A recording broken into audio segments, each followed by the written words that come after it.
I've been selling on Amazon for almost 4 years now, and if there's one piece of advice I would share for anybody from day one, that's what I'm going to discuss in this video, okay?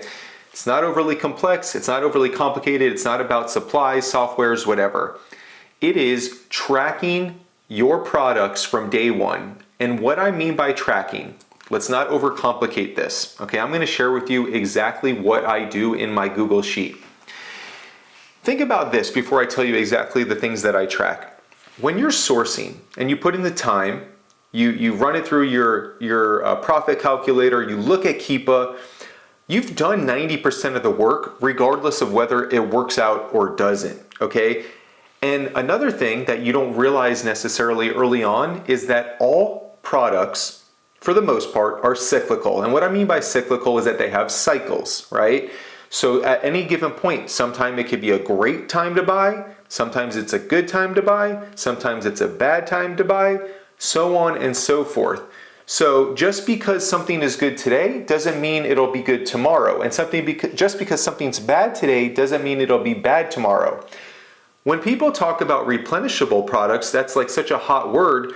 I never seek out replens. What I seek out is winning products day in and day out. And I know there's going to be certain times of the year it's a good time and other times it's going to be a bad time.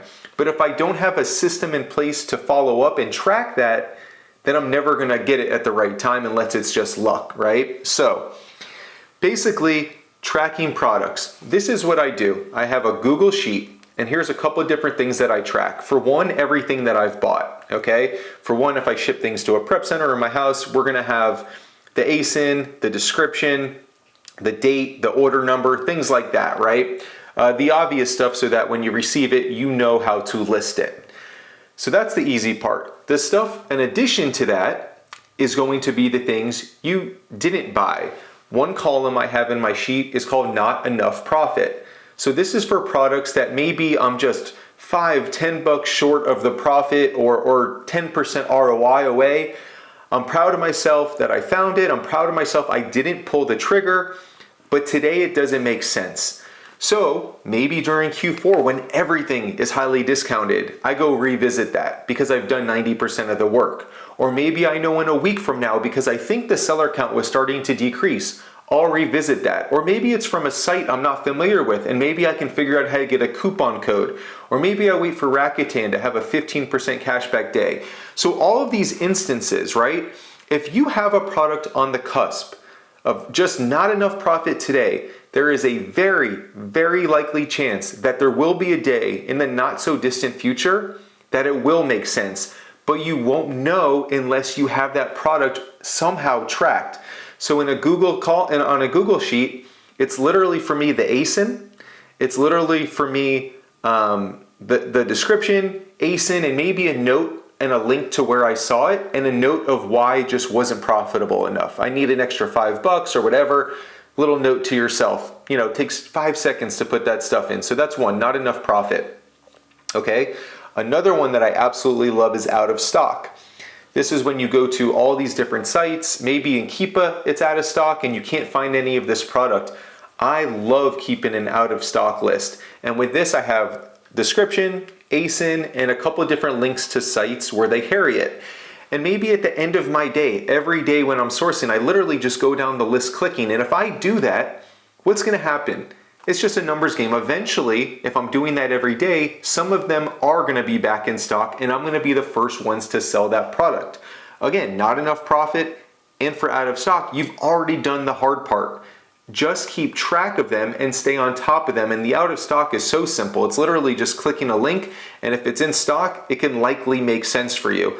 Obviously not every out of stock item is going to make sense, but if you get it, you can typically get away with paying more than normally what you have to because of supply and demand. And then what I also like to do is certain sites, like a good example is Walgreens. They regularly have buy one, get one frees on a lot of like vitamin and supplement brands, right? And a lot of times you can stack that with like a 20% off. So whenever that happens, I like to have a list of everything for Walgreens BOGO days, right? Now I don't have to relook. It's like I've already bought these before. I know they make sense most of the time, or at some point in time, and this is really, I should have mentioned this. What's important about this is not just buying them, but the reason I keep track is because it's the site that does this on a recurring basis, right? So you don't have to start from scratch or do a lot of research. It's like, I know Walgreens is gonna have these buy one, get one frees once every other month, once every 3 months.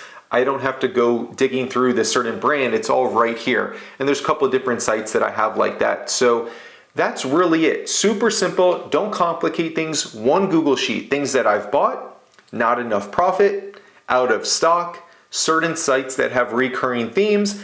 And another one I would advise too is if you start doing this for long enough, seasonal products. Like maybe you don't want to base it off of memory, you know, like maybe, okay, I crushed it with this Halloween site, okay? Let me make sure to revisit that. And I noticed that it came back in stock in August, right? Set a reminder to myself or just revisit those. Maybe I have a Christmas sheet, right? Maybe I have a Q4 sheet, things like that, right? Again, the point I'm trying to drive home, when you're sourcing and you come across these products, you've done the hard part, and most products that are decent or good will always get to a point that it's good enough. Sometimes national supply just dwindles.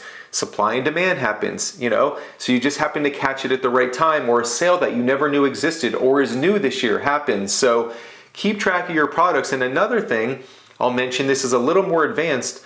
Once you get comfortable with it, you can like upload all of these ASINs into Keepa product viewer, and then you can filter them. Which of these have increased their buy box by 90% over the last 30 days? Which of these has a decreasing seller count over the last 90 days? So you've done the hard part. Save them, store them, come back to them, and that is truly what I would do from day one, because you come across so many products that have just gone into the abyss. I know from my experience, track them from day one. Even if you don't understand fully why you're tracking them, there will be a day, and I've talked to a lot of sellers, where it will make sense and it'll click for you. So that's my 2 cents to anybody. And if you're not brand new and you're not doing it, it's never too late. Start immediately, all right? I'm Jonathan, Duke Does Amazon. Thanks for being here. I will talk to you guys soon. Take care.